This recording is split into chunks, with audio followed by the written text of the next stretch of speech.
പാലിയേക്കരയിലെ toll പിരിവിനുള്ള ഹൈക്കോടതിയുടെ വിലക്ക് തുടരും. ദേശീയപാതയിൽ യാത്രികർക്ക് സുരക്ഷാ ഭീഷണിയുണ്ടെന്ന ജില്ലാ കളക്ടറുടെ റിപ്പോർട്ട് പരിഗണിച്ചാണ് നടപടി.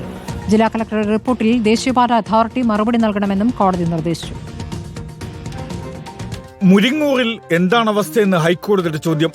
ദേശീയപാതയിൽ വലിയ ഗതാഗത കുരുക്കുണ്ടോ എന്നും ജില്ലാ കളക്ടറോട് ഡിവിഷൻ ബെഞ്ച് ആരാഞ്ഞു.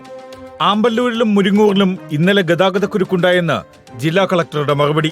ചില സമയങ്ങളിൽ അരമണിക്കൂർ മുതൽ 1 മണിക്കൂർ വരെ ഗതാഗത കുരുക്കുണ്ട്. യാത്രക്കാരുടെ സുരക്ഷ പ്രധാന വിഷയമെന്നും ജില്ലാ കളക്ടർ. എന്തുകൊണ്ടാണ് സുരക്ഷാ പ്രശ്നമുണ്ടെന്ന് അറിയിച്ചതെന്ന് ജില്ലാ കളക്ടറോട് ഹൈക്കോടതിയുടെ ചോദ്യം. സർവീസ് റോഡ് തകർന്ന സാഹചര്യത്തിലാണ് സുരക്ഷാ ഭീഷണിയെന്ന് ജില്ലാ കളക്ടർ.